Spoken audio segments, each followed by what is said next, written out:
మీ ఎదురుగా నిలబడి నీ సన్నిధిలో ఆరాధించే కృపని మా అందరికీ మీరు ఇచ్చినందుకు నీకు వందనాలు చెల్లిస్తున్నాను. ఈ వారమంతానైనా మీరు రెక్కల కింద మమ్మల్ని అందరినీ మీరు భద్రపరిచారయ్యా. మేము ఊహించలేని మేలు మా జీవితంలో చేశారు. యేసయ్యా, ఎవరైతే నీ నామంలో నీ సన్నిధిలో 2-3 కూడి ఉంటారో వారి మధ్య నువ్వు ఉంటావని సెలవిచ్చావయ్యా. ఇప్పుడు మా అందరి మధ్య, మా కుడి ప్రక్కన, మా ఎడం పక్కన, మా వెనుక, మా ముందు నువ్వు ఉన్నావని మేము నమ్ముతున్నామయ్యా. ఇంకోనైనా ఆశతోనైనా మీ సన్నిధిలో అడుగు పెట్టాము యేసయ్యా. నాయనా, వాక్యం ఏం సెలవిస్తుందంటే ఆశపడే ప్రాణాన్ని తృప్తిపరుస్తుందని వాక్యం సెలవిస్తుంది. ఇంకోనైనా ఎవరైతే ఏ ఆశతో వచ్చారో ప్రతి ఒక్క ఆశని మీరు నెరవేర్చినందుకు వందనాలు. మేము ఆరాధించినప్పుడైనా మీ అభిషేకము, మీ మహిమనైనా మేము రుచి చూస్తాం యేసయ్యా.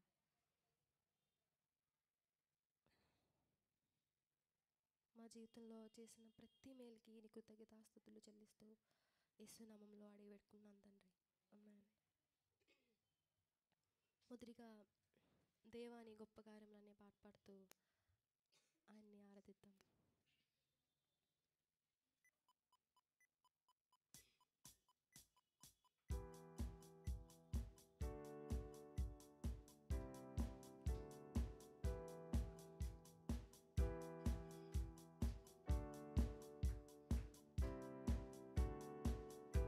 నాతో కలిసి దేవాని గొప్ప కార్యములను మది తలచి స్తుతించెదం. నీ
మహోన్నతుడా నీ చాటున అనే పాట పాడుకుందాం.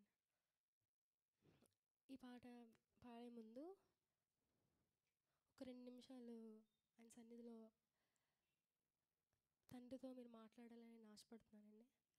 మీ వ్యక్తిగతంగా ఎలా అయితే మీ ఇంట్లో మీ గృహాల్లో ఆయన సన్నిధిలో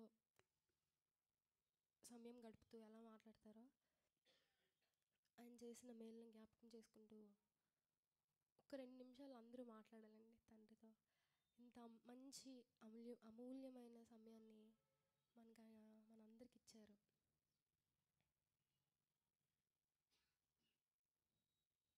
తండ్రి నీకు వందనాలు. ప్రతి ఒక్కరూ బయటికి మాట్లాడండి.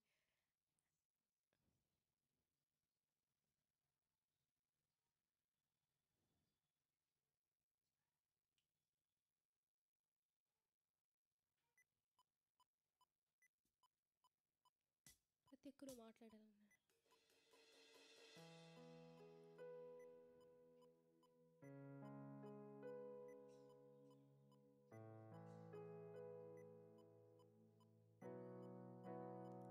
ఆయన సన్నిధిలో నేను అభిషేకం అనుభవించాలనుకుంటున్నాను. యేసయ్యా ఈ అభిషేకం నాకు కావాలి యేసయ్యా అని ప్రతి ఒక్కరు అడగాలండి. ఆయన ఆశపడే ప్రాణాన్ని తృప్తిపరుస్తారు. అందరూ స్వరాలు తెరిచి అడుగుతామా? యేసయ్యా మీ గురించి నేను ఇంకా ఎక్కువ తెలుసుకోవాలనుకుంటున్నాను భూమి మీద. నీ గురించి తెలుసుకునే కంటే నాకేది ఎక్కువ కాదు యేసయ్యా భూమి మీద. మాట్లాడదామా? మీ స్వరాలు తెరిచి మాట్లాడండి అంతా.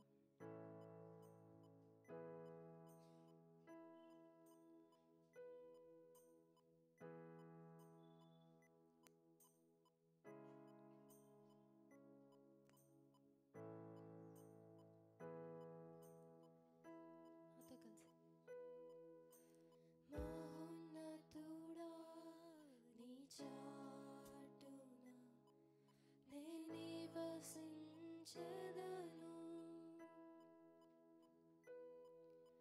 సర్వశక్తుడా నీ నీడలో నే విశ్రమించెదను. స్వరమెత్తి బలవంతుడా బలవంతుడా నీ సన్నిధినే నే ఆశ్రయించెదా. అనుదినము బలవంతుడా నీ సన్నిధినే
భయపడను.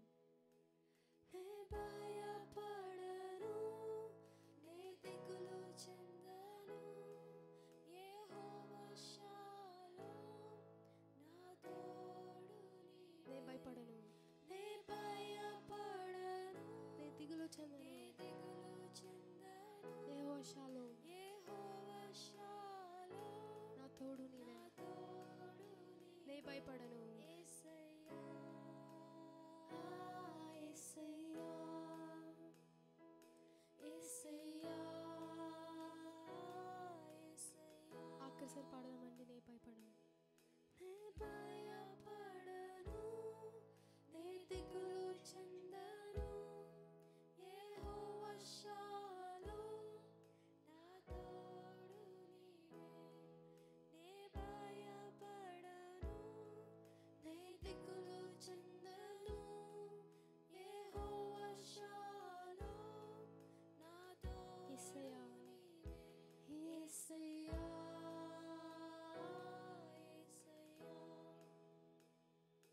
యేసయ్యా, యేసయ్యా, యేసయ్యా.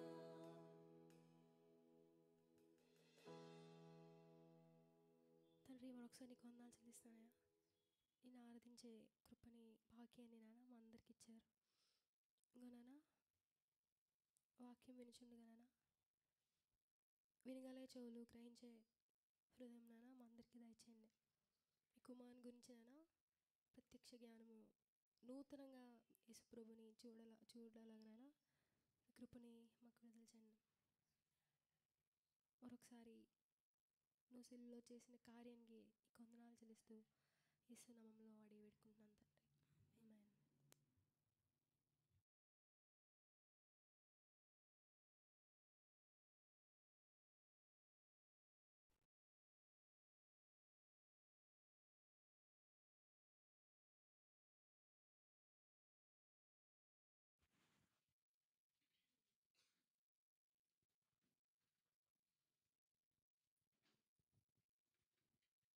హల్లెలూయా. ఎంతమంది సంతోషించారండి? ఆయన సన్నిధిలో ఉన్న ఆనందం ఎక్కడ దొరుకుతుందండి? ఎక్కడ దొరకదు. అంత ఆనందాన్ని ఇచ్చాడు మనకి, అంత సమాధానాన్ని ఇచ్చాడు. దేవుడు మనల్ని అంతగా ప్రేమిస్తున్నాడు ఆయన. సరే, వాక్యానికి వెళ్ళే ముందు ఒక ప్రశ్న అడుగుతాను, చెప్పండి. సులువైందే. వాక్యము వింటున్నప్పుడు మనలో ఏం జరుగుతుంది? వాక్యం వింటున్నప్పుడు ఆ వాక్యం ద్వారా దేవుడు మనలో ఎలా పనిచేస్తాడు? చెప్పండి. వాక్యం మనలో ఎలా పనిచేస్తుంది అండి? వాక్యం మనలో ఏం చేస్తుంటుంది? ప్రేర్ చేస్తుందా? క్రియ చేస్తుందా? ఓకే, సరే. హెబ్రీలు రాసిన పత్రిక 4వ అధ్యాయం తీయండి.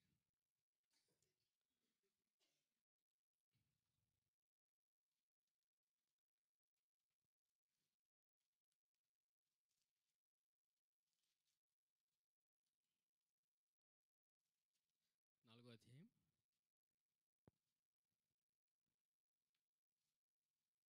12వ వచనం.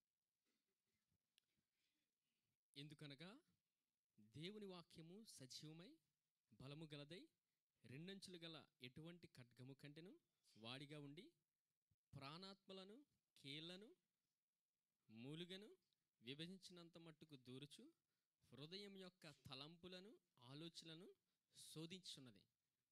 వాక్యం ఏం చేస్తుందండి? మరలా చదువుతాను చూడండి. ఎందుకనగా దేవుని వాక్యము సజీవమై బలము గలదై రెండంచులు గల ఎటువంటి ఖడ్గము కంటెను వాడిగా ఉండి. ఎన్ని అంచులండి? 2 అంచులు.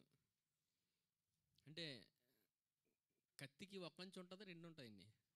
ఒకటే. కానీ దేవుని వాక్యంలో 2 ఉంటాయి. ప్రాణాత్మలను కీళ్లను మూలుగను విభజించినంత మట్టుకు దూరుచు హృదయం యొక్క తలంపులను ఆలోచనలను శోధించున్నది. హృదయం యొక్క తలంపులు ఆలోచనలు శోధిస్తుంది. ఇక్కడ వాక్యంలో ప్రత్యేకత ఏంటంటే దేవుని వాక్యము మన హృదయంలో ఎప్పుడు పనిచేస్తుంటుందండి. అందుకే గడిచిన వారం ఒక ఉదాహరణ చెప్పాను. ఏదైనా మనం దాహం వేసినప్పుడు తాగినప్పుడు కానీ, ఆకలి వేసినప్పుడు తిన్నప్పుడు కానీ మన శరీరంలో ఒక మార్పు జరుగుతుంది. ఎంతమంది గమనిస్తున్నారండి? అసలు నేను తాగినప్పుడు నాకేం అనిపించట్లేదు, తిన్నప్పుడు ఇప్పుడు డాక్టర్ దగ్గరికి వెళ్ళాలి. దేవుని వాక్యం వింటున్నప్పుడు మన హృదయం యొక్క తలంపులను ఆలోచన మనలో వచ్చే ఆలోచనల్ని, ప్రతి ఆలోచనని, మనకు ఇబ్బంది పరిచే ప్రతి ఆలోచనని దేవుడు మన వాక్యం వింటున్నప్పుడు మనకి ఆయన కృపను విడుదల చేస్తుంటాడు. వాక్యంలో జరిగే ప్రక్రియ ఏంటంటే వాక్యం వింటున్నప్పుడు ఆయన కృప విడుదలవుతుంటుంది. మనిషి ఎప్పుడు విసిగిపోతాడంటే, ఎప్పుడు నలిగిపోతాడంటే ఒక ఆలోచన ద్వారానే జరుగుతుంది. అది ఒక ఆలోచనే జీవితం మార్చేస్తుంది. ఒక ఐడియా ఏం చేస్తుందండి? జీవితమే మారిపోద్ది. ఆ ఐడియా ఆలోచనతోనే వస్తుంది. ఆలోచన ఎంత భయంకరంగా ఉంటుందంటే, అది సరైన ఆలోచన అయితే ఒక జీవితాన్ని కట్టొచ్చు, అది సరైన ఆలోచన కాకపోతే అనేక జీవితాలు నాశనం చేయొచ్చు. అందుకు దేవుని వాక్యం మనం ఎప్పుడు నేర్చుకోవాలి, ఆశపడాలి. దేవుని వాక్యం మనం నేర్చుకుంటే దేవుడు మన హృదయంలో పనిచేస్తాడు. ఆయన అంత కృపను మనకిచ్చాడు. మరి ఇప్పుడు సంఘానికి మనల్ని అందరిని ఎవరు తీసుకొచ్చారండి? సంఘంలో ఎవరు కూర్చోబెట్టారు? ఆయనే చేశాడు. ఆయనే వాక్యాన్ని వినిపించి ఆయనే సంఘానికి తీసుకొచ్చి ఇదిను ఆయన కృపావాక్యాన్ని మనకి బోధిస్తున్నాడు ఆయన. మరి ఇప్పుడు సంఘంలో ఉన్నాం, కొన్ని సందర్భాల్లో పరిస్థితులు బాగోవు. అలాంటి పరిస్థితి వచ్చినప్పుడు ఏం చేయాలి? దేవుని వాక్యం ఎలా పనిచేస్తుంది, మనం ఎలా నేర్చుకోగలం అనేది వాక్యంలో చూద్దాం. అలాంటి పరిస్థితులు వెళ్ళినప్పుడు, ఎందుకంటే అన్ని వేళ కొన్ని సందర్భాల్లో పరిస్థితులు బాగోవు. అందరికీ బాగున్నాయండి? నాకు పరిస్థితులన్నీ బాగున్నాయి, నేను సూపర్ అన్నాలు ఎవరు ఉన్నారా? ఉన్నారు. అలాంటి వాళ్ళు ఉంటే చెయ్యొద్దండి. ప్రతి మనిషికి ఒక సమస్య ఉంటుంది. మనకున్న కృప ఏంటంటే ఎటువంటి సమస్య నుంచి అయినా ఆయన తీసుకొస్తాడు. ఎందుకంటే మనం ఎవరు? నీతిమంతులు. ప్రతిదినము పలకాల్సింది ఏంటి? నేను క్రీస్తు యేసునందు దేవుని నీతిని. మన సంఘం పేరు తెలుగులో చెప్పండి. ఇప్పుడు మర్చిపోకండి. దేవుడు అందుకే మర్చిపోతున్నారని దేవుడు సంఘానికి ఆయన గొప్ప వాక్ని సంఘానికి పేరు రూపంలో ఇచ్చాడు మనకి. హల్లెలూయా. సంఘం జ్ఞాపకం వస్తున్నప్పుడు మనం ఏంటో కనబడుతుంటుంది. హల్లెలూయా. ఆ మాట పలికితే చాలండి జీవితానికి. ఆ ఒక్క మాటతో ఇక్కడి నుంచి వెళ్ళిపోవచ్చు.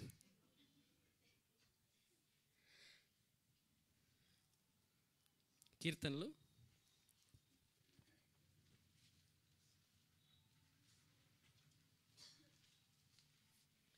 77వ కీర్తన తీయండి.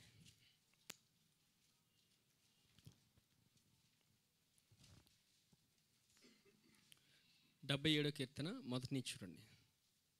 నేను ఎలుగెత్తి దేవునికి మొరపెట్టుదును, ఆయనకు మనవి చేయుదును. దేవుడు నాకు చెవియొగ్గు వరకు నేను ఎలుగెత్తి ఆయనకు మనవి చేయుదును. నా ఆపత్కాలమందు నేను ప్రభువును వెతికి తిని, రాత్రివేళ నా చేయి వెనుకకు తీయకుండా చాపబడి ఉన్నది. నా ప్రాణము ఓదార్చు పొందనలకు ఉన్నది. దేవుని జ్ఞాపకం చేసుకున్నప్పుడు నేను నిట్టూర్పు విడుచున్నాను. నేను ధ్యానించినప్పుడు నా ఆత్మ కృంగిపోవచ్చున్నది. ఈ సందర్భం చూడండి. ఈ అధ్యాయాన్ని ఆసాపు రాశాడు. ఎవరండి ఆసాపు? ఎవరండి ఆసాపు? ఎవరు? ఆసాపు ఒక కీర్తనకారుడు. ఇక్కడ ఉంది కదండి, పైన చూడండి. ప్రధాన గాయకునికి యోదుతునాను రాగం మీద పాడదగిన ఆసాపు కీర్తన. ఆసాపు ఎవరంటే దావీదు వలె దేవుని మందిరంలో దేవుడిని ఆరాధించే ఒక వ్యక్తి ఆసాపు. ఈ ఆసాపు అనే వ్యక్తికి జీవితంలోని ఒక సమస్య వచ్చింది, పరిస్థితి బాగాలేనప్పుడు ఎవరికి మొరపెడుతున్నాడు? దేవుడికి మొరపెడుతున్నాడంట. ఏమని మొరపెట్టాడు? 2వ వచనం చూడండి. నా ఆపత్కాలమందు నేను ప్రభువుని వెతికి తిని, రాత్రివేళ నా చేయి వెనుకకు తీయకుండా చాపబడి ఉన్నది. నా ప్రాణము ఓదార్పు పొందనలకు ఉన్నది. దేవుని జ్ఞాపకం చేసుకున్నప్పుడు నేను నిట్టూర్పు విడిచుచున్నాను. దేవుని జ్ఞాపకం చేసుకుంటే ఏమొస్తుందండి? నిట్టూర్పు వస్తుందంట. నేను ధ్యానించినప్పుడు నా ఆత్మ కృంగిపోవచ్చున్నదంట. అంటే దేవుడిని జ్ఞాపకం చేసుకుంటే కృంగుదల వస్తుందా? దేవుడిని జ్ఞాపకం చేసుకుంటే నలిగిపోతామా? మరి ఇక్కడ వాక్యం ఏటిలా ఉంది అనేది మనం ఆలోచిస్తే, ఈ ఆసాపు అనే వ్యక్తి ఏం మాట్లాడుతున్నాడు అనేది మనం గమనించాలి వాక్యంలో. దేవుడిని జ్ఞాపకం చేసుకున్నప్పుడు నిట్టూర్పు వస్తుందంట, ధ్యానించినప్పుడు ఆత్మ కృంగిపోతుందంట. ఈ రెండు తన జీవితంలో జరుగుతున్నాయి. దేవుడిని జ్ఞాపకం చేసుకుంటే ఏం రావాలి? ప్రాముఖ్యంగా ఏం రావాలండి? చెప్పండి. దేవుడిని జ్ఞాపకం చేసుకుంటే ఏం రావాలి? గట్టి చెప్పండి. సమాధానం రావాలి, ఆనందం రావాలి. కానీ ఈ వ్యక్తికి ఏమొస్తుంది? నిట్టూర్పు వస్తుందంట. నిట్టూర్పు ఎప్పుడు వస్తుంది? మనకు అనుకూలంగా లేనప్పుడు, సమాధానం లేనప్పుడు నిట్టూర్పు వస్తుంది. ఇంకా సులువుగా చెప్పాలంటే మన ఇష్టం జరగలేనప్పుడు.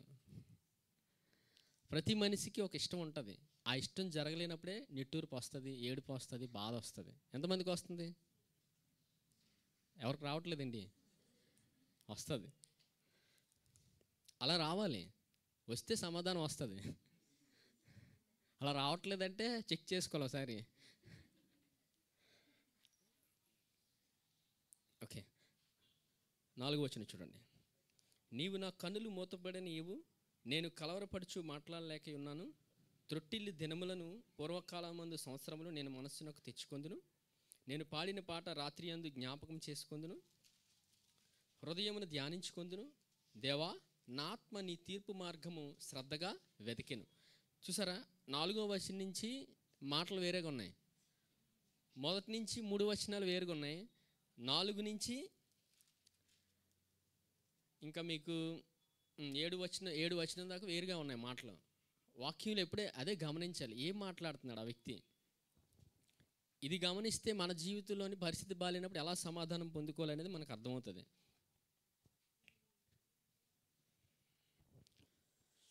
ఇక్కడ తన పరిస్థితి బాగాలేదు. అలాంటి సమయంలో ఏం జ్ఞాపకం చేసుకున్నాడండి? 5వ వచనం. త్రొట్టిల్లిన దినములను పూర్వకాల సంవత్సరం నేను మనస్సునకు తెచ్చుకొందును. ఇక్కడ ఈ వ్యక్తి దేవుణ్ణి ఎరిగిన వ్యక్తే. దేవుడు తెలుసు, దేవుడు తెలియని వ్యక్తి కాదు. దేవుణ్ణి ఆరాధించాడు. చూడండి, పాట కూడా పాడాడు. అలాంటి వ్యక్తి, దేవుణ్ణి ఎరిగిన వ్యక్తి బాధపడుతున్నాడంట. ఎంతమందికి బాధ వస్తుంది? వచ్చినప్పుడు సమాధానం కూడా వస్తుంది.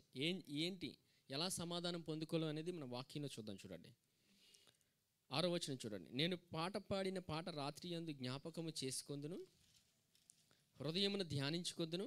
దేవా, నా ఆత్మ నీ తీర్పు మార్గము శ్రద్ధగా వెతికెను. వెతుకుతున్నాడంట. దేవుణ్ణి అడిగాడు. ముందేమన్నాడు? దేవుణ్ణి అడిగాడు. ఎంతగా అడిగాడంటే దేవుణ్ణి అడుగుతూనే ఉన్నాడు. మొదటి వచనంలో, మొదటి భాగంలో దేవుడికి మొరపెట్టినప్పుడు దేవుడు వింటాడా? విండండి. ఒకసారి వింటాడా? 2 సార్లు వింటాడా దేవుడు? మనం అడిగిన వెంటనే మొట్టమొదటే వింటాడా? లేకపోతే 10వ సారి వింటాడా? మొట్టమొదటే దేవుని హృదయంలోకి వెళ్ళిపోద్ది మన మాట. కానీ మనకు తెలియని విషయం ఏంటంటే దేవుడు విన్నాడో లేదని. దేవుడు విన్నాడో లేదని అనుమానంలో ఉంటాం. దేవుడు ఎంత మంచివాడంటే మనం మాట పలికిన వెంటనే ఆయన స్పందిస్తాడు మనకి. హల్లెలూయా. దేవుడు అంత కృపనిచ్చాడు సంఘానికి. ఇప్పుడు చూడండి, 7వ వచనంలో చూడండి. ఈ వ్యక్తి జీవితంలో అసలు ఎందుకు అలాగా ప్రార్థన చేయాల్సి వచ్చింది, ఎందుకు స్పందన అలా ఉందనేది మీకు 7వ వచనం నుంచి తెలుస్తుంది. ప్రభువు నిత్యము విడనాడునా, ఆయన ఇంకెన్నడును కటాక్షింపడా, ఆయన కృప ఎన్నటికీ లేకుండా మానిపోయినా, ఆయన సెలవిచ్చిన మాట తరతరములకు తప్పిపోయినా, దేవుడు కటాక్షింప మానిన, ఆయన కోపించి వాత్సల్యత చూపకుండునా. చూసారు దేవుడి గురించి ఏం మాట్లాడుతున్నాడో? దేవుడి గురించి ఏం మాట్లాడుతున్నాడో చూడండి. ఎందుకు అలా మాట్లాడుతున్నాడంటే, దేవుని గురించిన మాటలు మనం ప్రతిదినము వినలేనప్పుడు స్పందన ఇలాగే ఉంటుంది. ప్రభు నిత్యము విడనాడున అంటే ప్రశ్నించుకుంటున్నాడు, తనలో తాను ప్రశ్నించుకుంటాడు. ఆయన ఇంకెన్నడు కటాక్షింపడా, ఆయన కృప ఎన్నటికీ లేకుండా మానిపోయినా, ఆయన సెలవిచ్చిన మాట తరతరములకు తప్పిపోయినా. ప్రశ్నించుకుంటున్నాడు తనలో తాను, తన స్వభావం వాడుతున్నాడు. కొన్నిసార్లు చూడండి, మన జీవితంలో ఏదైనా జరగలేనప్పుడు అవలేనప్పుడు మనం ఆలోచిస్తాం, దేవుడు ఉన్నాడా లేదా అంటాం. దేవుడు అసలు ఉన్నాడా? నేను చర్చికి వెళ్తున్నాను, ప్రతిదినము వాక్యం వింటున్నాను, పరిస్థితి ఏమో మారట్లేదు, అసలు దేవుడు ఉన్నాడా లేదా అని ఒక అనుమానం వస్తుంది. ఎంతమందికి వచ్చింది?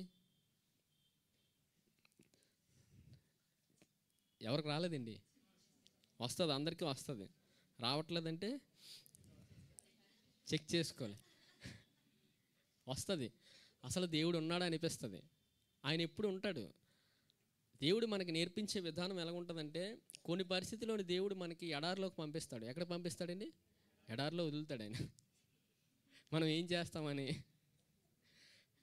దేవుడు మనల్ని పంపించి ఎడారిలో ఉంచినప్పుడు కొన్నిసార్లు మనకు అర్థమవుతుంది పరిస్థితి, అసలు ఉన్నాడా అని. ఆయన దేవుడు ఎప్పుడు నేర్పించే విధానం, దేవుడు మనకు నేర్పించి మనం అభివృద్ధి చెంది ముందుకెళ్ళాలని దేవుడు ఆశపడతాడు.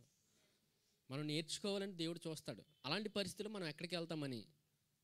అందుకే కొన్నిసార్లు జీవితంలో కొన్ని పరిస్థితులు అర్థమవ్వవు, ఏవేవో వస్తుంటాయి, వింతగా ఉంటాయి, పరిస్థితి ఏమో అర్థమవదు. అందుకే ఈ ఆసాపు అనే వ్యక్తి మాట్లాడుతున్నాడు, ప్రభువు నిత్యము విడనాడునా, ఆయన ఇంకెన్నడూను కటాక్షింపడా, ఆయన కృప ఎన్నటికీ లేకుండా మానిపోయినా, ఆయన సెలవిచ్చిన మాట తరతరములకు తప్పిపోయినా, దేవుడు కటాక్షింప మానిన, ఆయన కోపించి వాత్సల్యత చూపకుండెనా. ఈ మాట్లాడిన తర్వాత 11వ వచనం నుంచి మళ్ళీ మాటలు మారిపోతాయి. చూసారా, ఒక హృదయంలో జరిగే స్పందన ఎలాగుందో, ఆ వ్యక్తి జీవితంలో హృదయంలో స్పందన విచిత్రంగా కనబడుతుంది. 11వ వచనం నుంచి చూస్తే మార్పు చూడండి. యెహోవా చేసిన కార్యములను, పూర్వము జరిగిన ఈ ఆశ్చర్య కార్యములను నేను మనస్సునకు తెచ్చుకొందును. ఇప్పుడు చూసారా, ఇంతవరకు దేవుడి కోసం ఏం మాట్లాడాడు? అసలు దేవుడు చేస్తాడా చేయడా అనుమానం. అసలు దేవుడు కృప చూపుతాడు కదా, ఇప్పుడు కృప లేదేటి? దేవుడు కటాక్షింప బానేనేమో అని తనలో తాను అనుకున్నాడు. కానీ 11వ వచనం నుంచి మాట మారింది. యెహోవా చేసిన కార్యములను, పూర్వము జరిగిన నీ ఆశ్చర్య కార్యములను నేను మనస్సునకు తెచ్చుకొందును, ఈ కార్యమంతయు నేను ధ్యానించుకొందును, నీ క్రియలను నేను ధ్యానించుకొందును. దేవా, నీ మార్గము పరిశుద్ధమైనది, దేవుని వంటి మహాదేవుడు ఎక్కడున్నాడు? సరే, దేవుడిని మహింపరుస్తున్నాడు. ఇప్పుడు ముందేమో ప్రశ్నించుకున్నాడు, దేవుడు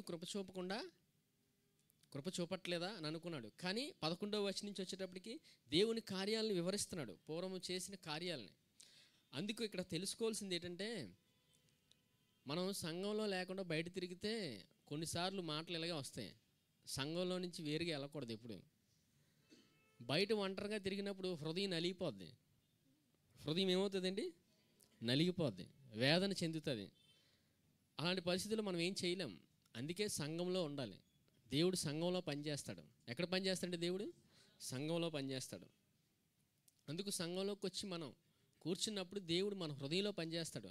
మనకు విశ్వాసం ఉందా, నమ్మకం ఉందా, నేను భక్తిపరును కాదేమో, అందరూ భక్తిపరులు అని కొన్నిసార్లు గిల్టీగా ఫీల్ అయి ఉండిపోతాం. వాళ్ళు ఏమనుకుంటారు, వీళ్ళేమనుకుంటారు అన్నప్పుడు ఆగిపోతుంటాం. ఎవరో ఏదో అనుకున్నారని ఆగిపోకూడదు, ముందుకు వెళ్ళాలి.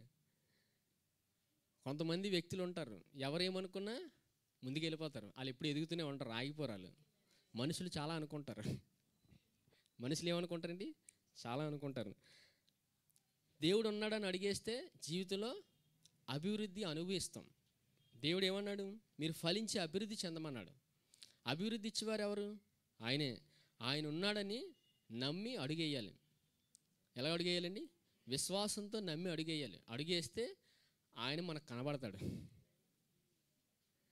ఒక చిన్న కథ చెప్తాను చూడండి. ఒక వ్యక్తి ఒకరోజు కార్ డ్రైవ్ చేసుకుంటూ ఒక పర్వతం మీదుగా వెళ్తున్నాడు. చీకట్లో వెళ్తున్నాడు, లైట్లు లేవు. సడన్గా ఒక పెద్ద మెరుపు వచ్చి చెట్టు వచ్చి పడిపోయింది. కారు ముందు పడినప్పుడు ఆ కారులో వ్యక్తి భయపడిపోయి డోర్ తీసి దూకేశాడు బయటికి. ఆ దూకిన తర్వాత ఆ కొండ మీద అలా కిందన పడి ఒక చెట్టు పట్టుకొని వేలాడాడు. ఆ చెట్టు పట్టుకొని వేలాడిన తర్వాత అది చీకటి. చెట్టు పట్టుకొని దేవుడితో మాట్లాడుతున్నాడు. దేవా, నా పరిస్థితి ఏంటి ఇలాగైపోయింది? ఆ చెట్టు ఎందుకు పడింది? ఆ టైంకి మెరుపు ఎందుకు వచ్చింది? నేనెందుకు ఇక్కడ ఉన్నాను అని తనలో తాను అనుకుంటున్నాడు. అప్పుడు దేవుడు అన్నాడు, ఇప్పుడు దేవుడిని అడిగాడు నేనేం చేయాలని. దేవుడిని అడిగినప్పుడు ఆ ఆ చెట్టును వదిలే అన్నాడు దేవుడు. దేవుడు ఏమన్నాడు? వదిలేమన్నాడు దేవుడు. ఆ వ్యక్తికేమో ఏం అర్థం అవ్వట్లేదు, ఏంటి దేవుడిని అడిగితే వదిలేమంటున్నాడు, ఈ చెట్టు కొమ్మను పట్టుకొని నేను వేలాడాను, దీన్ని బట్టే కదా నేను బ్రతికున్నాను అని అనుకుంటున్నాడు. తను పట్టుకున్నాడు కదా. దేవుడు ఏం చెప్పాడు? వదిలేమన్నాడు.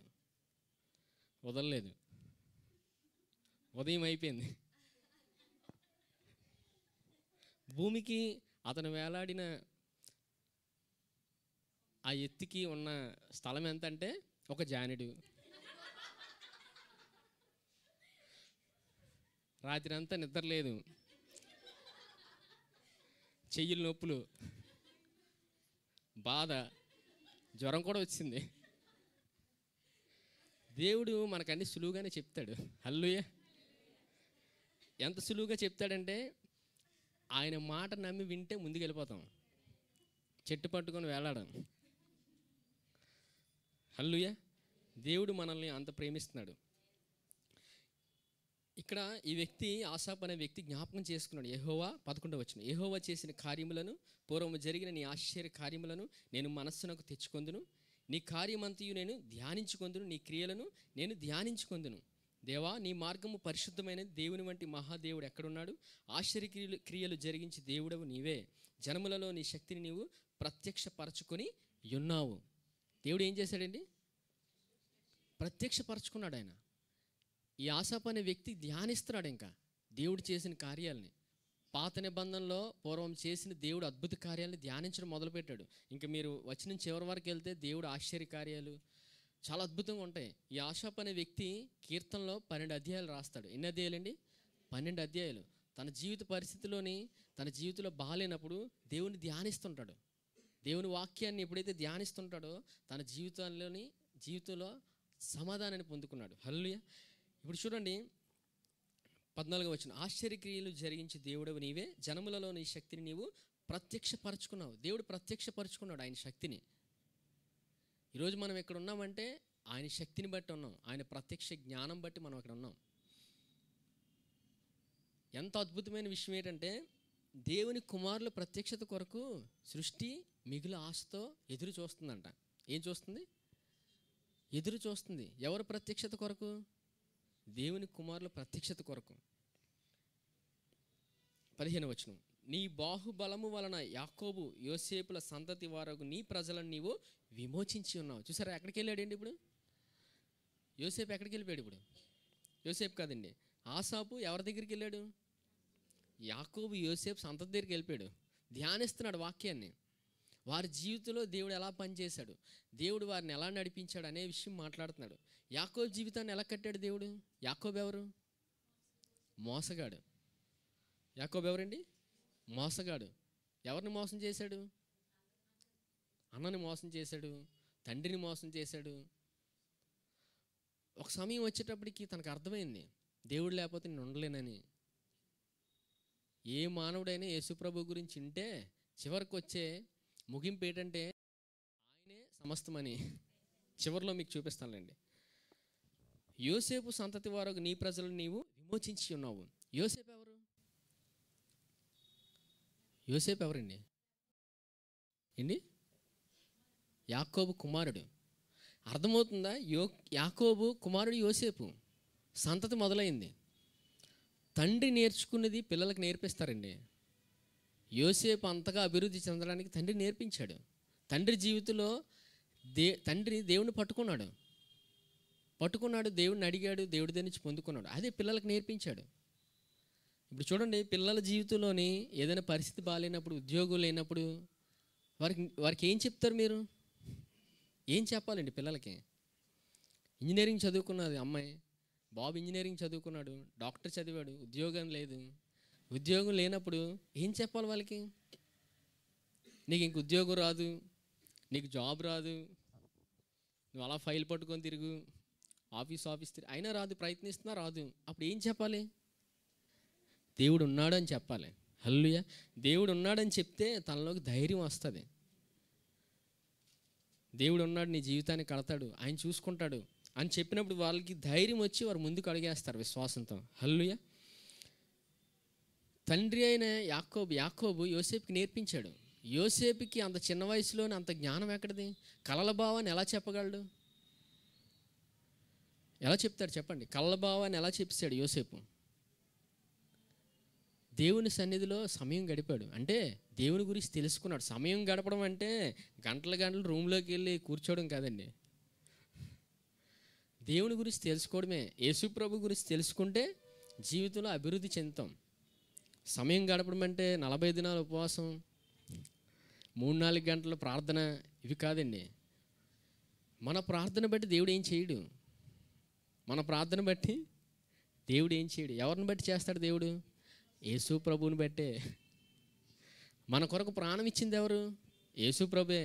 ఆయన్ని చూస్తే మన జీవితంలో సమాధానం పొందుకుంటాం, దేవుడి నుంచి సమాధానం. లేదు నేనే ప్రార్థన చేస్తాను, దేవుడి నుంచి సమయం పెట్టి దేవుడికి సమయాన్ని ఇచ్చి నేనే ప్రార్థన చేస్తాను గంటలు గంటలు అంటే జీవితం అయిపోద్ది.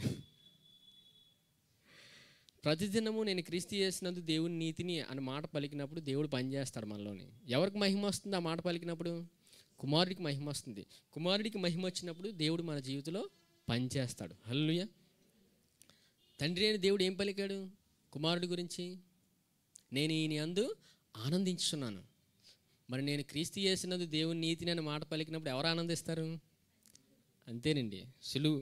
వాక్యంలో ఉంది, కొత్తగా ధ్యానించడానికి ఏం లేదు. ఆయన్ని మహింపరిస్తే తండ్రి ఆనందిస్తుంటాడు పైన. మన జీవితంలో ఆశీర్వాదాలు కుమ్మరించబడుతుంటాయి. 15వ వచనం, నీ బాహుబలం వలన యాకోబు యోసేపు సంతతి వారు నీ ప్రజలను నీవు విమోచించి ఉన్నావు. వారిని రక్షించాడు దేవుడు. యోసేపుని రక్షించిన దేవుడు అదే దేవుడు మనతో ఉన్నాడు. యోసేపుని ఎవరు అమ్మేశారు? అన్నదమ్ములే అమ్మేశారండి. సొంత వాళ్ళే అమ్మేశారు యోసేపుని, పక్కింటోళ్ళు కాదు. సొంత అన్నదమ్ములే అమ్మేశారు, తృణీకరించారు. ఎంత తృణీకరించారంటే అసూయ చేత చంపేద్దాం అనుకున్నారు తమ్ముడిని, సొంత తమ్ముడిని చంపుదాం అనుకున్నారు. దేవుని అద్భుతమైన కృప యోసేపుని కాపాడింది, విమోచించాడు దేవుడు. తన జీవితంలో అన్నీ ఇచ్చాడు దేవుడు యోసేపుకి. యోసేపుకి ఫరో దగ్గర గొప్ప ఆధిక్యత ఇచ్చాడు. ఒక రాజ్యాన్ని పరిపాలించే ఒక అధికారాన్ని ఇచ్చాడు. తర్వాత వివాహం కూడా జరిగిందిలేండి. అన్నీ జరిగాయి, దేవుడు చేస్తాడు. యోసేపు జీవితంలో ప్రతి ఆశీర్వాదాన్ని దేవుడే కుమ్మరించాడు. దేవుడు నడిపిస్తాడు. ఎవరి జీవితాన్ని దేవుడు వదిలేడండి. ఎవరి జీవితాన్ని ఆయన విడిచిపెట్టాడు. ఆయన ప్రాణం ఇచ్చిన దేవుడు జీవితాన్ని నిలబెడతాడు. ఆయన నేను మోసపోయాను, నాకు అన్యాయం జరిగిపోయింది అనుకోవడానికి లేదు. ఎవరు అన్యాయం అయిపోరు. ఆయన ఉన్నాడు, ఆయన జీవితాన్ని కడతాడు. హల్లెలూయా. 16వ వచనం, దేవా జలములు నిన్ను చూచెను, జలములు నిన్ను చూచి దిగులు పడెను, అగాధ జలములు గజగజలాడినంట. ఏమయ్యాయండి? అగాధ జలాలు గజగజలాడాయంట. ఎవరు మాట్లాడుతున్నాడు? ఆసాపు రాస్తున్నాడు దేవుడి గురించి గొప్పతనాన్ని. 17, మేఘరాసులు నీళ్లు దిమ్మరించెను, అంతరిక్షము ఘోషించెను, నీ బాణములు నలుదిక్కుల పారెను, నీ ఉరుముల ధ్వని సుడిగాలిలో మ్రోగెను, మెరుపులు లోకమును ప్రకాశింపజేసెను, భూమి వనకి కంపించెను, నీ మార్గము సముద్రములో నుండెను, నీ త్రోవలు మహాజలములలో నుండెను. ఎక్కడుందండి మార్గం? సముద్రంలో ఉందంట. సముద్రంలో మార్గం ఏంటండి? సముద్రంలో అంటే అర్థం ఏంటంటే, దేవుని వాక్యం వింటున్నప్పుడు మన కష్ట పరిస్థితిలోని, ఇబ్బందిలోని దేవుడు ఆ కష్టాల్లో నుంచి ఒక మార్గాన్ని తెరుస్తాడు ఆయన. హల్లెలూయా. ఇక్కడ ఇజ్రాయేల్ ప్రజలు ఎవరు వెంబడించారండి? ఇజ్రాయేల్ ప్రజలను చంపుదామని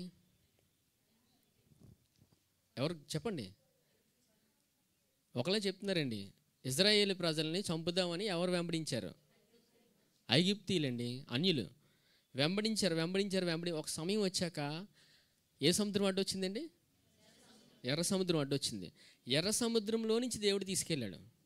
మరి సముద్రంలో మునిగిపోవాలి కదా, దేవుడు చీల్చివేస్తాడండి. కష్టం ఎదురుగా కనబడుతుంటుంది, జడిసిపోకూడదు. పరిస్థితులు బాగోవు, జడిసిపోకూడదండి. కొంతసేపు ఓపికతో ఉంటే ఆయన చూసుకుంటాడు. పరిస్థితి మనల్ని భయపెట్టచ్చు, ఆ పరిస్థితిని మన కొరకు దేవుడు చీల్చివేస్తాడు. హల్లెలూయా. నీ మార్గము సముద్రంలో నుండెను, నీ త్రోవలు మహాజలములో ఉండెను, నీ అడుగు జాడలు గుర్తింపబడక ఉండెను, మోషే అహరోనుల చేత నీ ప్రజలను మందవలే నడిపించింది. చూసారా, మోషే అహరోనుల చేత మందవలే నడిపించింది. సముద్రాన్ని ఎవరు దాటించారు? దేవుడు ఒక మనిషిని వాడుకొని సముద్రాన్ని దాటించాడు. దేవుడు చెప్పాడు మోసేకి సముద్రంతో మాట్లాడినప్పుడు ఏ సముద్రమైనా చీలిపోతుంది. హల్లెలూయా. మాట్లాడాలండి, మౌనంగా ఉంటే అవ్వదు, మాట్లాడాలి. దేవుని సన్నిధికి వచ్చిన తర్వాత కూడా మాట్లాడాలి. మౌనంగా ఉంటాను నేను, అలా ఉండకూడదు. మౌనం కూడా ప్రమాదమే. ఎవరి మీద కోపం ఉంటుంది, మౌనంగా ఉన్నామంటే ఆ వ్యక్తిని క్షమించినట్టు కాదు. ఎవరో మనకి ద్రోహం చేశారు, ఎవరో మనల్ని బాధ పెట్టారు అని ఆ వ్యక్తి బాధ పెట్టాడని మనం మౌనంగా ఉండిపోకూడదు. ఆ వ్యక్తి గురించి, మనకి ద్రోహం చేసిన వ్యక్తి కొరకు మనం ప్రార్థన చేయాలి. హల్లెలూయా. అంతేగాని నేనేమన్నా వ్యక్తిని మౌనంగా ఉంటానంటే అది కూడా తప్పే. లోపల క్షమించట్లేదు, అందుకే మాట రావట్లేదు. మాట ప్రార్థన ఎప్పుడైతే దేవా కృప దయచేయండి అని పలికినప్పుడు ఆయన కృపిస్తాడు. ఆ వ్యక్తిని కూడా మనం క్షమించే కృపను ఆయన ఇస్తాడు. ఆయన హల్లెలూయా. మన సామర్థ్యంతో మనం క్షమించలేమండి ఎవరిని, ఆయన కృపను అడగాలి. దేవా ఇలాంటి పరిస్థితి ఎదురైంది, ఆ వ్యక్తి ఇలా జరిగింది, ఆ వ్యక్తి కొరకు నేను ప్రార్థన చేస్తున్నాను, ఆ వ్యక్తిని మీరు దీవించండి అన్నప్పుడు దేవుని అద్భుతమైన కృప మన మీద కుమ్మరించబడుతుంది. హల్లెలూయా. అదే దేవుని హృదయం.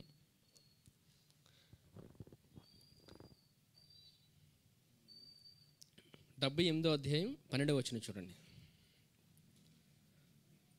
ఐగుప్తు దేశంలోని సోయాను క్షేత్రమందు వారి పితరులు చూచుచుండగా ఆయన ఆశ్చర్యకార్యములను చేసెను. ఆయన సముద్రమును పాయలుగా చేసి వారిని అద్దరికి నడిపించెను. ఆయన నీటిని రాశిగా నిలిపెను. పగటి వేళ మేఘములో నుండి రాత్రి అంతయు అగ్ని ప్రకాశంలో నుండి ఆయన వారికి త్రోవ చూపెను.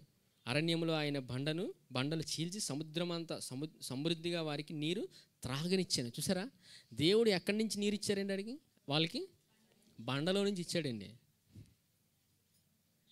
బండలో నుంచి జీవజలాలు పారుతాయి. మన దేవుడు అంత గొప్పవాడు. హల్లెలూయా. ఆ మనిషి బండ, ఆ మనిషికి ఈట రాదు అనుకోవడానికి లేదు. ఆ బండలో నుంచి జీవజలాలు తీస్తాడు దేవుడు. ఏ మనిషిని తక్కువ అంచనా వేయకండి, ఆయన చేస్తాడు. హల్లెలూయా. ఆయన ఎవరినైనా వాడుకోగలడు. నశించిన దానిని వెతికి రక్షించాడు ఆయన. ఆయన ప్రాణం ఇచ్చిన దేవుడు. మన కొరకు ఆయన ప్రాణం ఇచ్చి ఒక మనిషిని రక్షించాడంటే ఆ మనిషికి ఎంతో విలువ ఇవ్వాలి మనం. హల్లెలూయా. ఎందుకంటే ఆయన మానవులకి అంత విలువ ఇచ్చాడు. ఆయన ప్రాణమే ఇచ్చాడంటే మనం ఎంత విలువ ఇవ్వాలి? అందుకే ఒకరినొకరు గౌరవించుకోవాలి. దేవుని కుమార్తె అంటే గౌరవించుకోవాలి. ఒకరినొకరు గౌరవించుకుంటే అర్థమవుతుంది. ఎందుకు? ఎవరు ప్రాణం ఇచ్చారు? ఆయన ప్రాణం ఇచ్చాడు. ఆయన ప్రాణం ఇచ్చి వెల ఇచ్చి కొనుక్కున్నాడు. ఏ మనిషిని మనం అనడానికి లేదు, ఛాన్స్ లేదు. అనకండి, ఎవరిని అనకండి. ఎందుకంటే ఆయన ప్రాణం ఇచ్చి కొనుక్కున్నాడు. ఆయన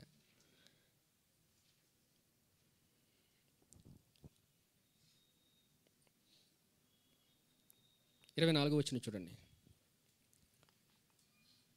ఆహారమునకై ఆయన వారి మీద మన్నాను కురిపించెను. ఆకాశ ధాన్యము వారి కనుగ్రహించెను. దేవదూతల ఆహారము నరులు భుజించిరి. భోజన పదార్థములు ఆయన వారికి సమృద్ధిగా పంపెను. ఆకాశమందు తూర్పు గాలి ఆయన విసరజేసెను. తన బలము చేత దక్షిణపు గాలి రప్పించెను. ధూళి అంత విస్తారముగా మాంసమును, సముద్రపు ఇసుక రేణువులంత విస్తారముగా రెక్కలు గల పిట్టలను ఆయన వారి మీద కుమ్మరించెను. అర్థమైందండి? ఎవరు ఏం మాట్లాడట్లేదు. మళ్ళీ చదువుతాను. 27వ వచనం. ధూళి అంత విస్తారముగా మాంసమును, సముద్రపు ఇసుక రేణువులంత విస్తారముగా రెక్కలు గల పిట్టలను ఆయన వారి మీద కుమ్మరించెను. దేవుడు కుమ్మరించాడండి మాంసాన్ని. ఈరోజు మన మీద దేవుడు ఏమి పాత నిబంధనలో కదండి ఇక్కడ చేయలేండి అంటారా? పాత నిబంధనలో దేవుడు వేరు, కొత్త నిబంధనలో దేవుడు వేరు అంటారా? చెప్పండి. దేవుడు 2 రకాలండి. పాత నిబంధన దేవుడు, కొత్త నిబంధన దేవుడు అంటారా? లేదంటే ఒకే దేవుడు అంటారా? ఒకే దేవుడండి, మారనివాడు ఆయన. మన జీవితంలోని ఎటువంటి పరిస్థితి అయినా మార్చగలడు. ఆయన ఏమైనా చేయగలడు. ఆయనకి సమస్తము సాధ్యమే. ఇప్పుడు ధూళి అంత విస్తారంగా మాంసం కుమ్మరించిన దేవుడు మన జీవితంలో ఆశీర్వాదాన్ని ఎంతగా కుమ్మరిస్తాడు? ఐశ్వర్యాన్ని ఇవ్వడు ఆయన? వివాహాలు జరగవా? కుటుంబాలు కట్టబడవా? ప్రతి ఒక్క మనిషి జీవితాన్ని ఆయన కడతాడండి. కట్టువాడు ఆయన, నిలబెట్టువాడు ఆయన. ఆయన అంత గొప్పవాడు. ఆయన ఎంతగా మనల్ని ప్రేమించాడంటే మనల్ని ఆయన నడిపిస్తూనే ఉంటాడండి ప్రతిదినము. ఇక్కడ చూడండి, 52వ వచనం చూడండి. అయితే గొర్రెల వలె ఆయన తన ప్రజలను తోడుకొని పోయెను. ఒకడు మందను నడిపించినట్లు అరణ్యంలో ఆయన వారిని నడిపించెను. వారు భయపడకుండా ఆయన వారిని సురక్షితముగా నడిపించను. వారి శత్రువులను సముద్రంలో ముంచివేశాను. చూసారా, శత్రువులందరినీ ఆయన ఏం చేశాడండి? సముద్రంలో ముంచేశాడు ఆయన. మరి ఇప్పుడు మన శత్రువులందరినీ ఆయనే చూసుకుంటాడా అని అంటారా?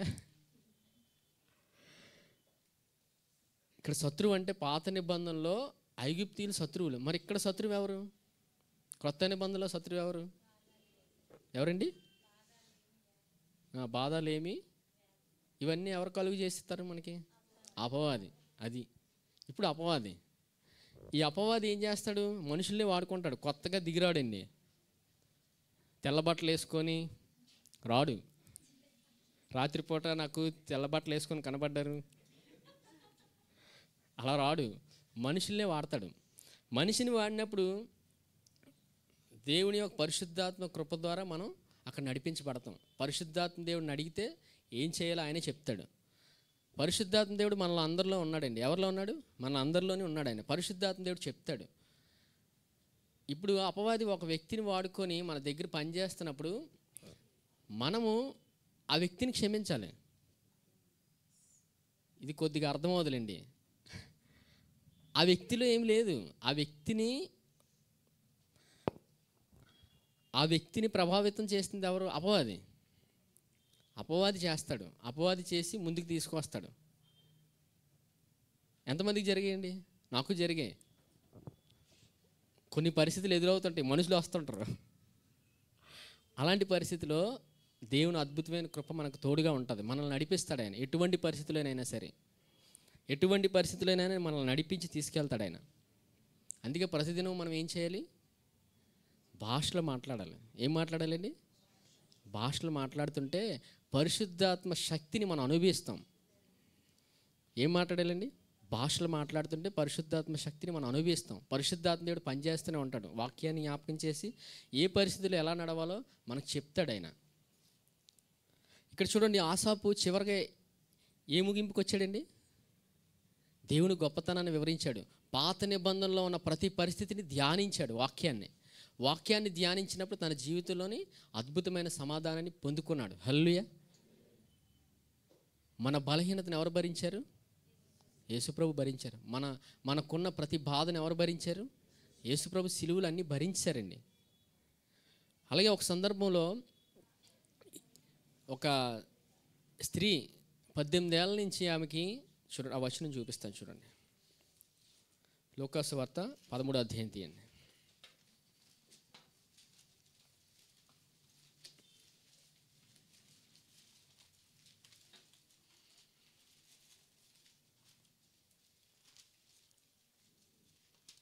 పదమూడో అధ్యాయం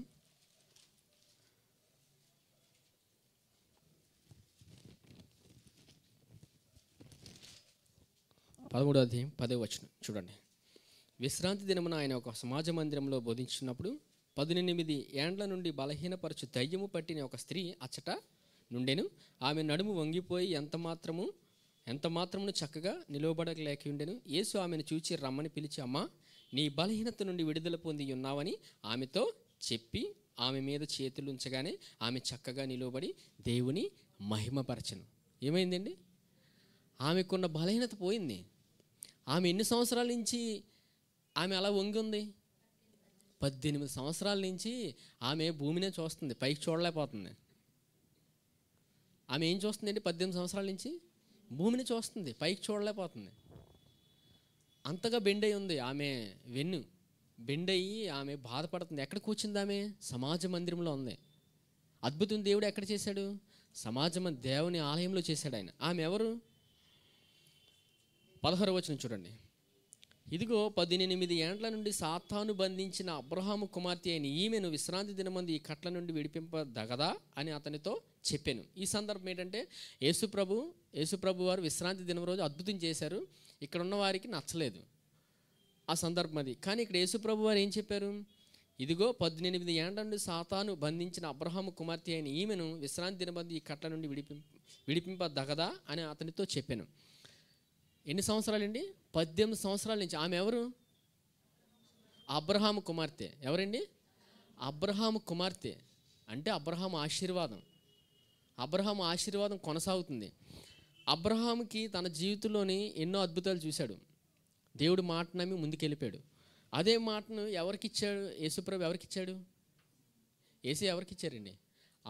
ఆమెని పిలిచి మాట పలికారు అంతే. చూడండి, మళ్ళీ చూడండి 12వ వచనం. యేసు ఆమెను చూచి రమ్మని పిలిచి, చూసారా యేసుప్రభు వారి హృదయం? అమ్మా, నీ బలహీనత నుండి విడుదల పొంది ఉన్నావని ఆమెతో చెప్పి, ఆయన చెప్పారు, నీ బలహీనత నుంచి నువ్వు విడుదల పొందావు. ఎప్పుడైతే ఆ మాట ఆయన పలికారో ఆమె దేవుని మహింపరిచింది. ఎప్పుడు చూడని కనులు ఆకాశం వైపు చూడతాయి, ఆయన చూసింది. ఎప్పుడు భూమి మీద ఉండి కళ్ళు, ఆమె నిలబడి దేవుని స్తుతించింది. హల్లెలూయా. ఇప్పుడు ఆలోచన విధానంలోని మనం కృంగిపోవచ్చు. మన ఆలోచన ఏమీ బాలేదు, కృంగిపోయాం, తల పైకెత్తలేకపోతున్నాం. అవునా?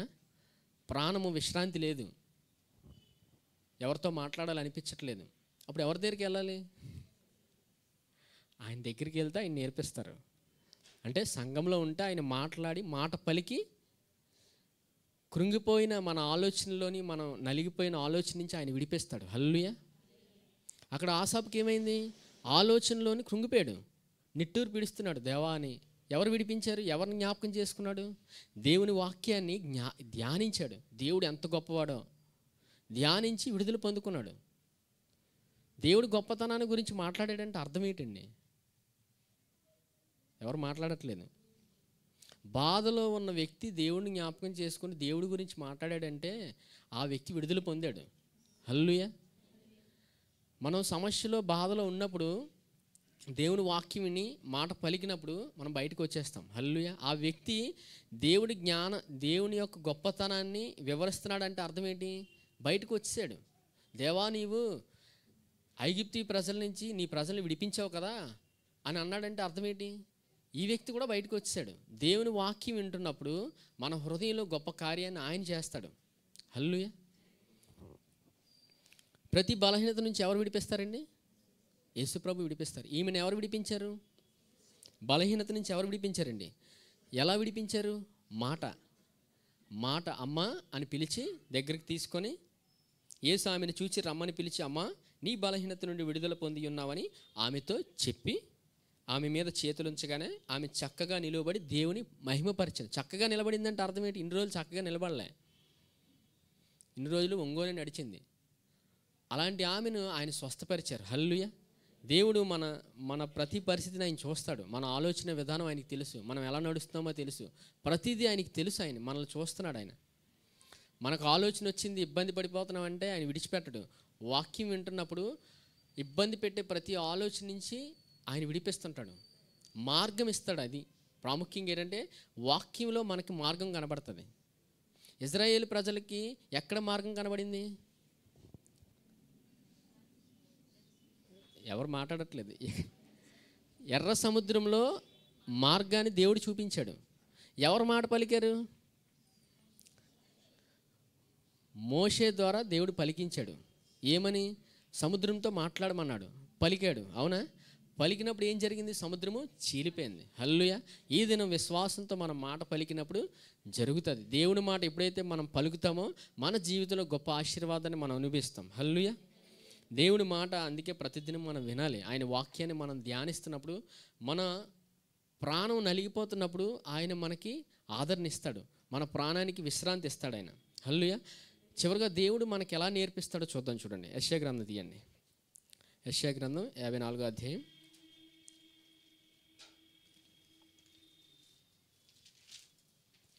యెషయా గ్రంథం 54వ అధ్యాయం 13వ వచనం.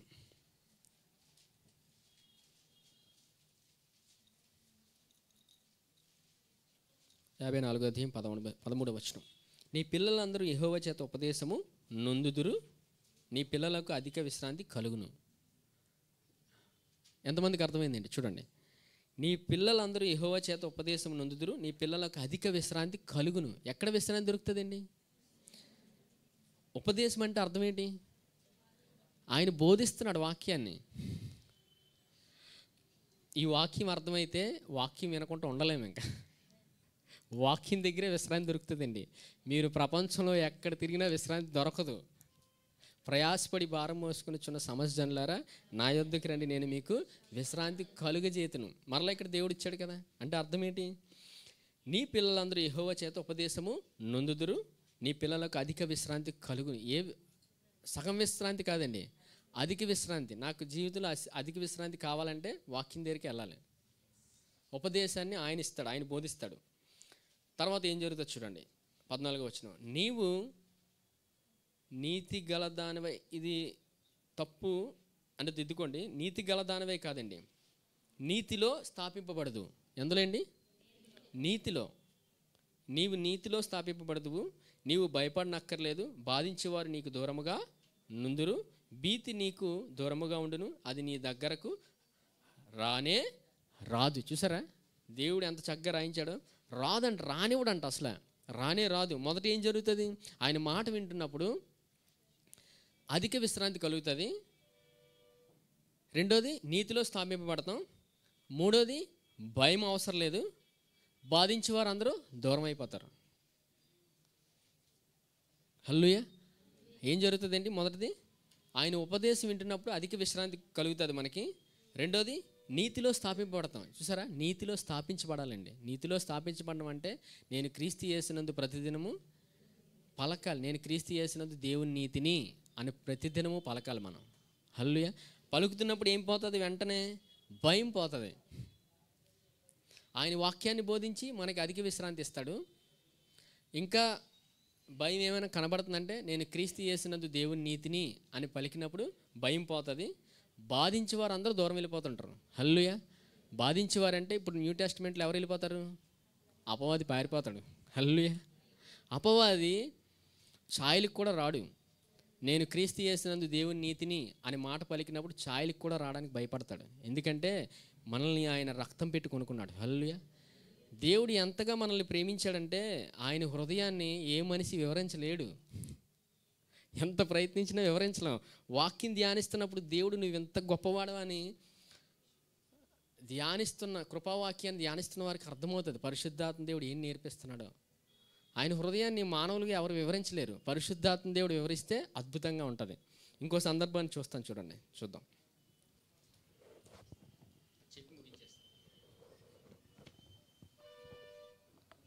లూకా సువార్త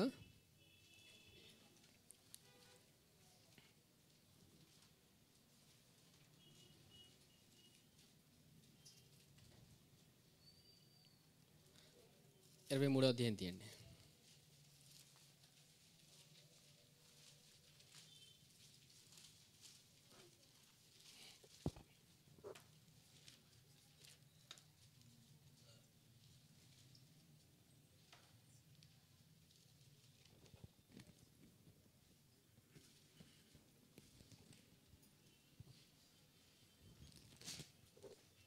అధ్యాయం 39వ వచనం.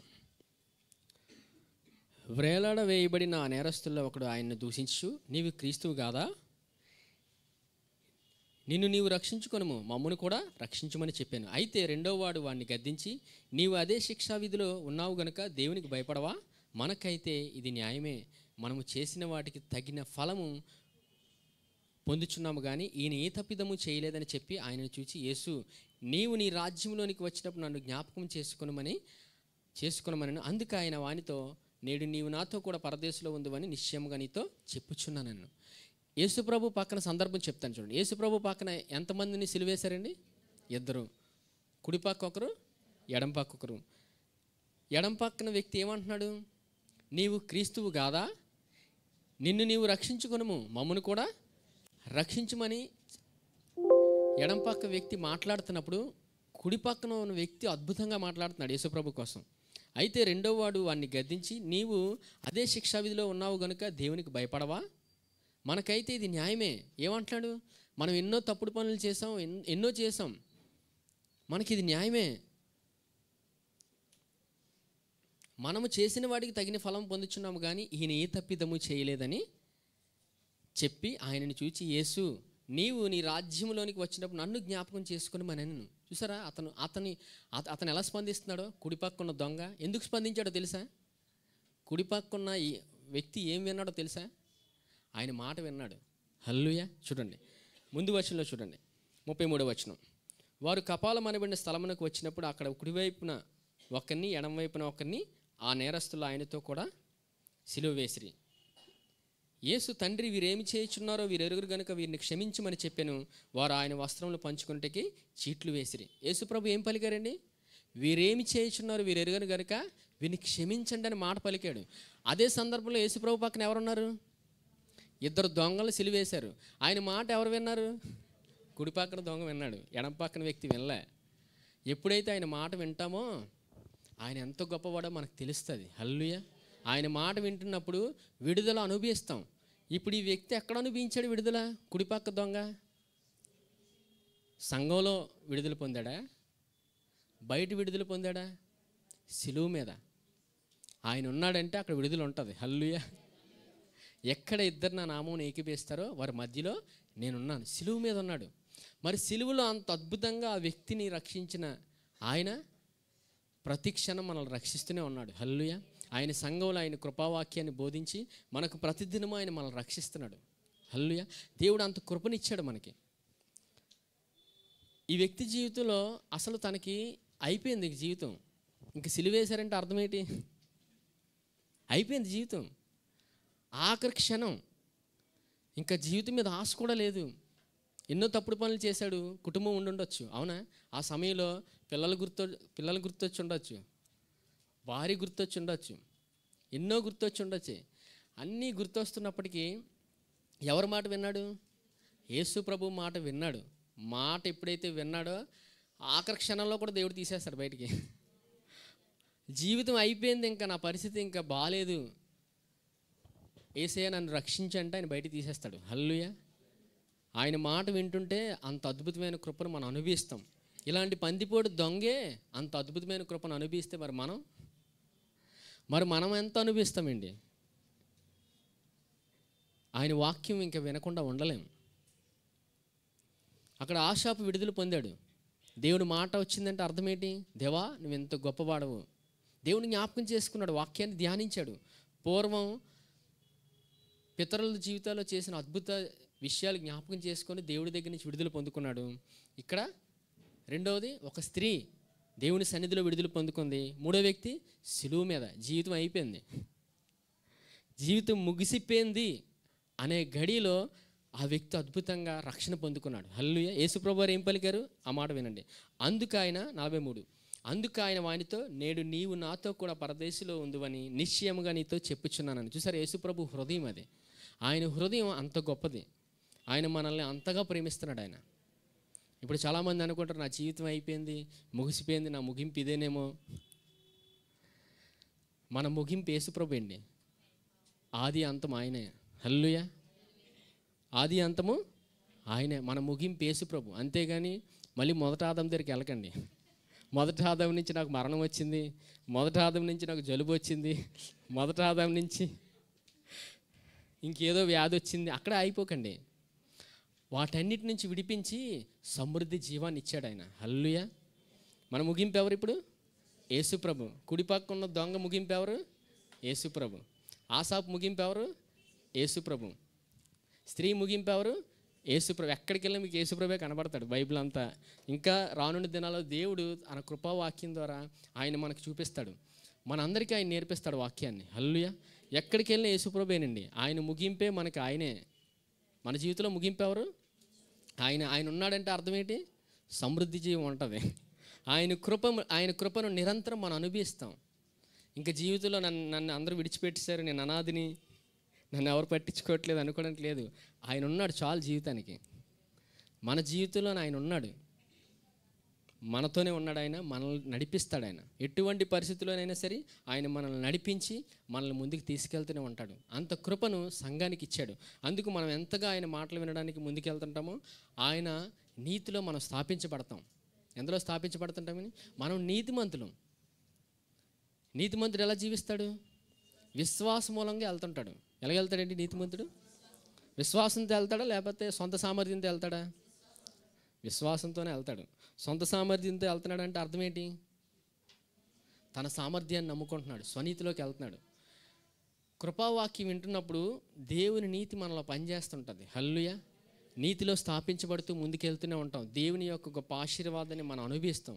అందుకే ప్రతిదినం మనం ఏమని పలకాలి? నేను క్రీస్తు యేసునందు దేవుని నీతిని అని పలకాలి. ఎంతగా మనం పలికి ముందుకెళ్తున్నామో దేవుని యొక్క గొప్ప కృపను, ఆశీర్వాదాన్ని మనం ప్రతిదినము ప్రతి క్షణం అనుభవిస్తాం. హల్లెలూయా. ఈ వాక్యం విన్న ప్రతి ఒక్కరూ ఫలించి అభివృద్ధి చెందునుగాక. ఈ సమయంలో రొట్టె ద్రాక్షరసం తీసుకోండి.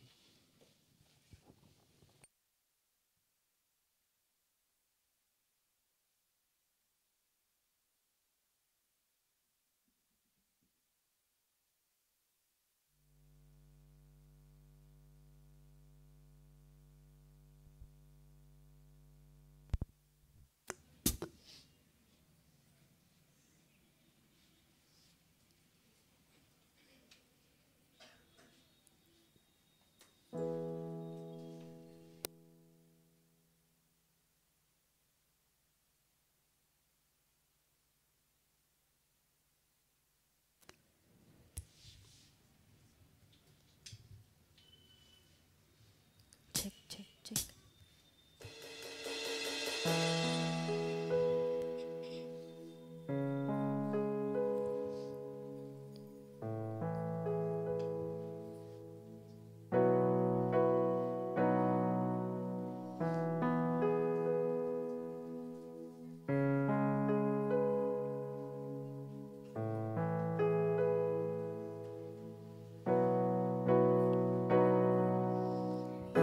ఉన్నతుడా నీ చాటున నే నివసించెదను.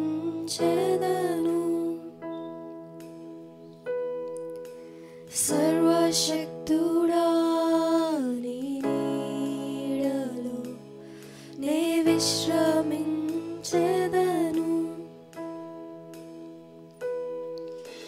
బలవంతుడా నీ సన్నిధినే నే ఆశ్రయించెదా అనుదినము. బలవంతుడా నీ సన్నిధినే నే ఆశ్రయించెదా అనుదినము. యేసయ్యా యేసయ్యా యేసయ్యా యేసయ్యా.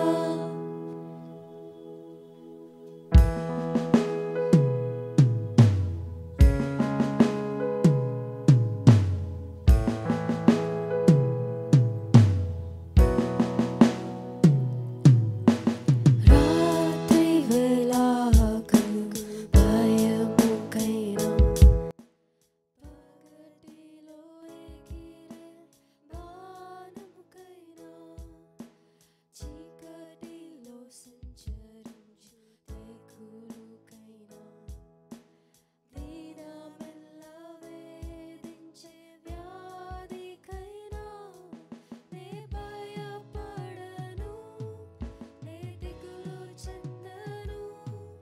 యెహోవా రాఫా నా తోడు నీవే. నే భయపడను, నే దిగులు చెందను. యెహోవా రాఫా నా తోడు నీవే. యేసయ్యా యేసయ్యా యేసయ్యా యేసయ్యా.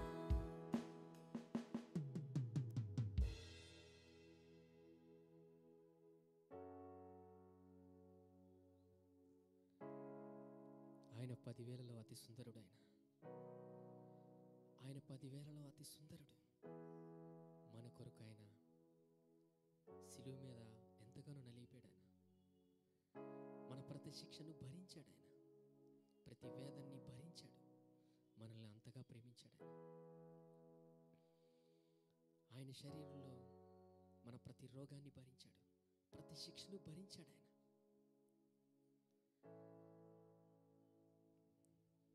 ఈ రొట్టె ఆయన శరీరానికి సాదృశ్యంగా ఉంది. మానవులందరి యొక్క శిక్షను, బాధను ఆయన శరీరంలో భరించాడు. అనారోగ్య స్థితి నుంచి వచ్చే ప్రతి బాధను ఆయన భరించాడు. అందుకే ఈ సమయంలో దెబ్బల వల్ల నాకు స్వస్థత కలిగినని నమ్మి ఈ రొట్టెని తీసుకోండి.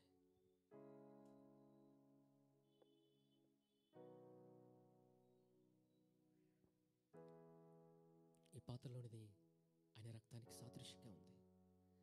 ప్రతి మానవుడు రక్షించబడాలని ఆయన రక్తాన్ని ఎంతగానో చిందించాడు. ఆయన అంతగా ప్రేమించాడు. ఆయన ప్రతి మనిషిని ప్రేమించాడు.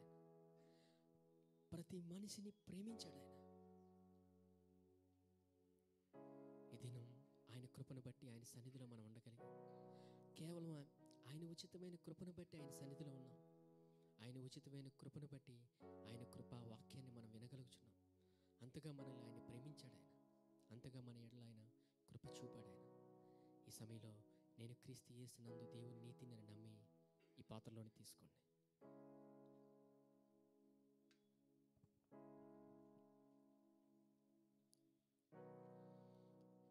పరిశుద్ధుడైన తండ్రి, మీకు వందనాలు నాయన. దేవా, మా అందరితో మీరు మాట్లాడిన విధానం బట్టి వందనాలు. దేవా, మీ కృపా వాక్యం ద్వారా మాతో మాట్లాడిన విధానం బట్టి వందనాలు. అవునయ్యా, ఆశాపు జీవితంలో నలిగిపోయాడు, మీరు సమాధానం ఇచ్చారు. 18 సంవత్సరాల నుంచి ఒక స్త్రీ నలిగిపోయేది నాయన, ఆ బలహీనత నుంచి మీరు విడిపించారు. చివరగా ఇంకా నా జీవితం అయిపోయింది, నా జీవితం ముగిసిపోయింది, అలాంటి పరిస్థితిలో ఉన్న వ్యక్తిని మీరు అద్భుతంగా రక్షించారు నాయన. ఎంతో అద్భుతమైన కృపనైనా. తన జీవితం అయిపోయింది అనే క్షణంలో, ఆఖరి క్షణంలో మీ మాట విన్నాడు నాయన. మీ మాట ఎప్పుడైతే విన్నాడో తన జీవితంలో గొప్ప రక్షణని పొందుకున్నాడు నాయన. నీవు నాతో పాటు కూడా పరదేశంలో ఉండు అనే మీ మాటను తన జీవితంలో అనుభవించాడు నాయన. ఇంత గొప్ప కృపను మా అందరికి ఇచ్చినందుకు వందనాలు దేవా.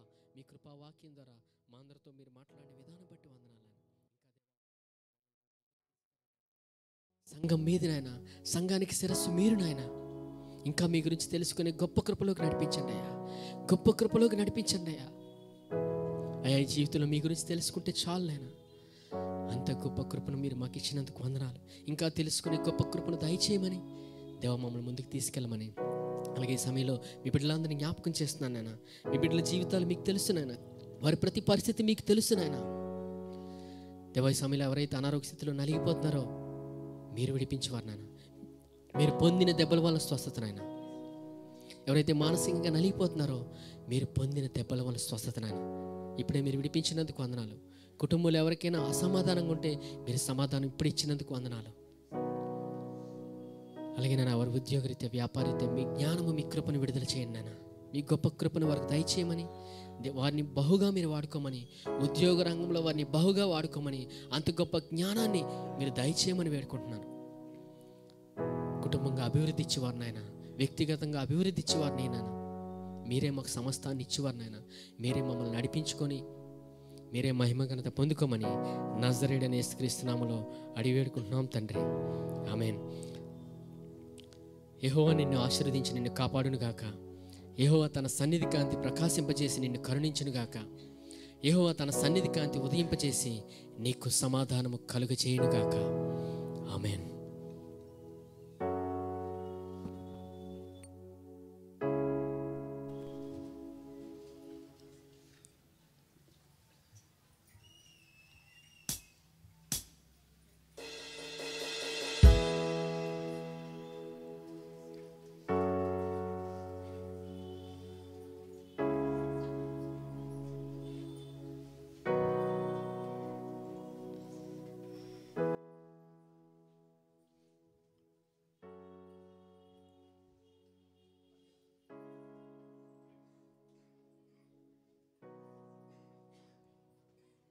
నిన్ను ప్రేమించువారిని తప్పించువాడ, నిన్నెరిగిన వారిని ఘనపరచువాడ. నిన్ను ప్రేమించువారిని తప్పించువాడ, నిన్నెరిగిన వారిని ఘనపరచువాడ. నిన్ను ప్రేమించువారిని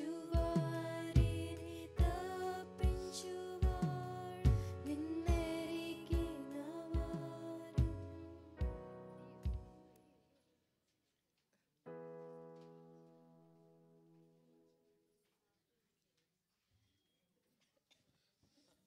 క్షమించండి, ఒక్క నిమిషం ఆగితే ఒక్క ప్రకటన చేయాలి. క్షమించండి, మర్చిపోయాను. యూట్యూబ్లోని మీరు వాక్యం వినే ముందు గాడ్స్ రైచియస్నెస్ అని టైప్ చేయండి. అంటే స్పేస్ ఇవ్వకండి. గాడ్స్ రైచియస్నెస్ అని టైప్ చేస్తే ఇప్పుడు మన సంఘం యొక్క మెసేజ్లన్నీ అందులో వస్తాయి. ప్రతిదినం మీరు విని అభివృద్ధి చెందాలని నేను చెప్తున్నాను. హల్లెలూయా.